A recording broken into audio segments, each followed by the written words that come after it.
everyone, welcome back. So today I wanted to walk you through my annual review process.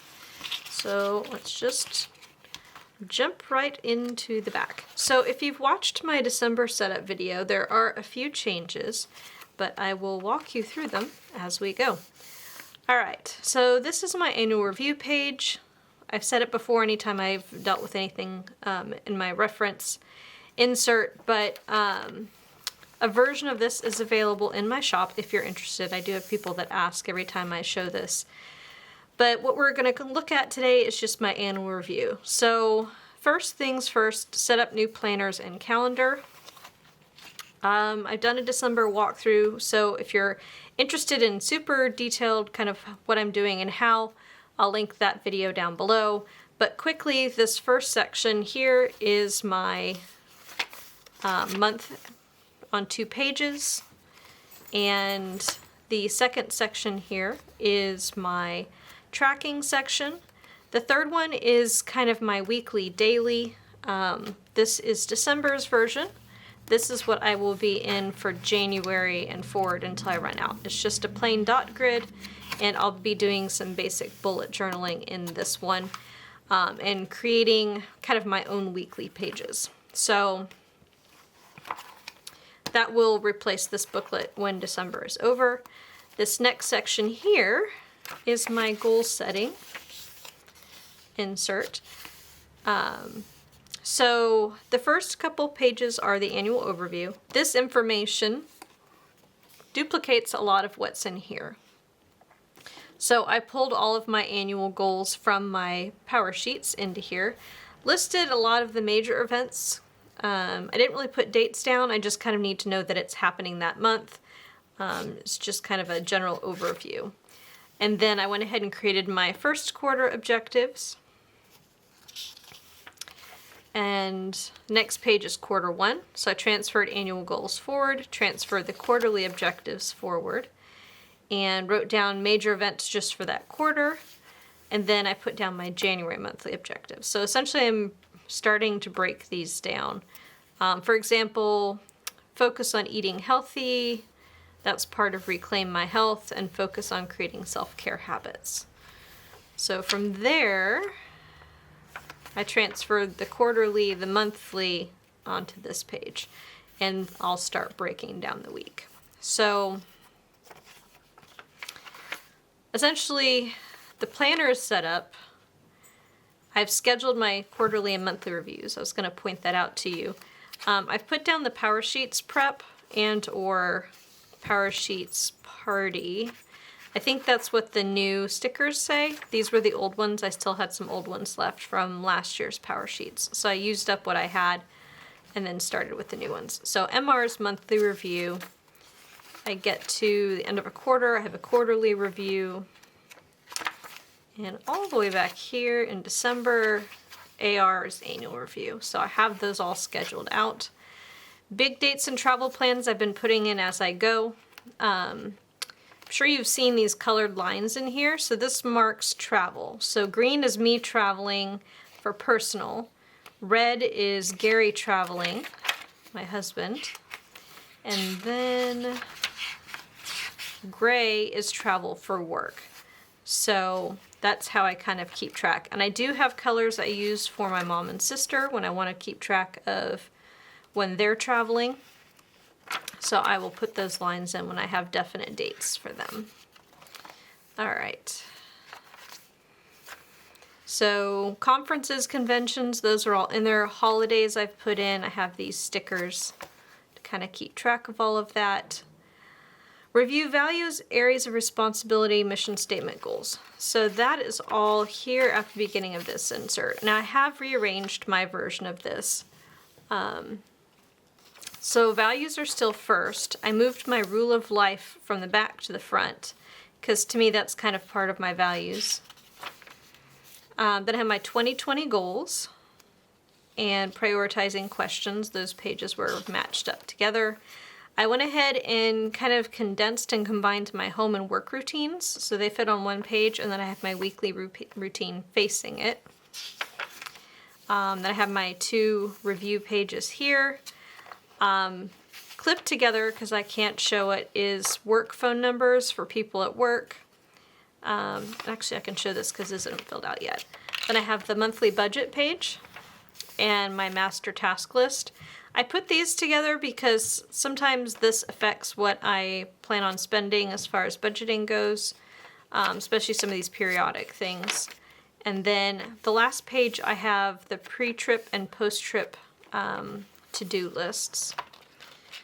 So that's where that is. If you watched my last goal setting video, I also mentioned that I wanted to find a way to have some sort of a reference notebook.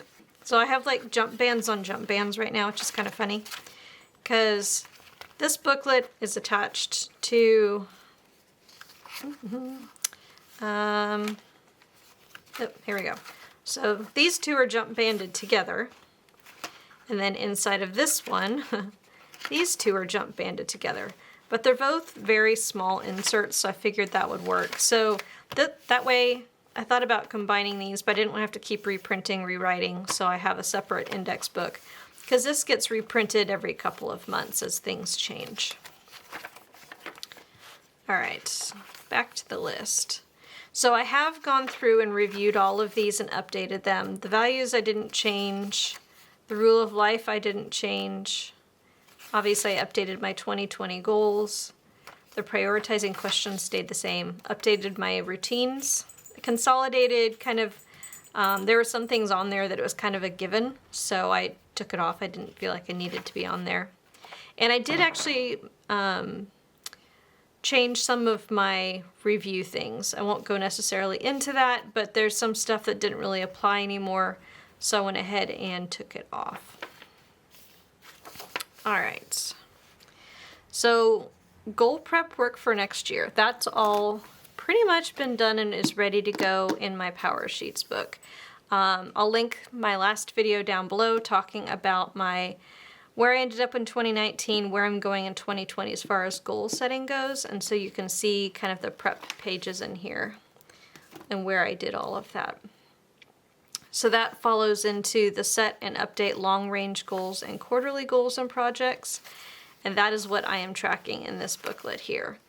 So this is my quarter one information, and starting with the annual overview, quarter one, and then I start going into January, and then each week in January. So this is basically where I'm going to track the fact that I'm moving my goals forward, in addition to kind of keeping track of some of the other major recurring projects and things that I do, because I do track some of that on a week level. Actually, it's more like here, kind of on the day. So if I know it's a Tuesday where I'm doing payroll, that usually takes me like half a day. So I'm not going to schedule a bunch of other tasks at the same time because I won't get around to them. So that and larger appointments get put here on the dailies so that I know kind of really and truly how much time I actually have to work on stuff, so I don't overbook myself, because I will do that if I'm not careful. So that's kind of how my annual review looks. I went ahead and set it up ahead of time because I've been working on little bits and pieces of it. This is just making sure that all of it has actually been taken care of and gotten put on there. So my next step will be to actually start working on the quarterly review. And I think this will be where it'll be nice to have this booklet, because I'll be able to see what's been continually migrated, because I will probably fit 2 to 3 months in here, I'm guessing. So then I can see what maybe needs to be renegotiated. Some of the things that are not, they're kind of a combination of these two, and I have it here under quarterly, but it's more of an annual review thing. I'm actually going to sit down and go through all of my to-do lists and project lists and everything. Most of it is an OmniFocus. And the things that are in OmniFocus that are more personal, I'll either move into here or put it in the back pages of here to track. And I just want to renegotiate everything. Kind of everything's on the table. Nothing is sacred. There are a few things I've committed to that I won't back out of, but I just want to renegotiate is it still relevant? Is it something I still need to do? Can somebody else do it? Does it need a place on my list? Do I need to push it to someday maybe? Like what do I need to do with it? So that's probably going to be something I'll do either while I'm traveling to Texas, because I can do it without having internet, or when I'm back there, when I have kind of a quiet moment to myself. So that'll be my next kind of big project that'll wrap up my annual review and kind of start my quarterly review. In fact, I may go back and add that on here at some point. I'm not going to reprint this. I just reprinted it just so it's on there for next year, that I basically reevaluate and renegotiate all of my lists and make sure everything's still relevant. Anyway, I hope that was helpful, just kind of seeing what sorts of things I do as part of my annual review. If you have any questions, please leave them down below. If you enjoyed the video, go ahead and give it a thumbs up, and I will see you in the next video. Thank you for watching. Bye!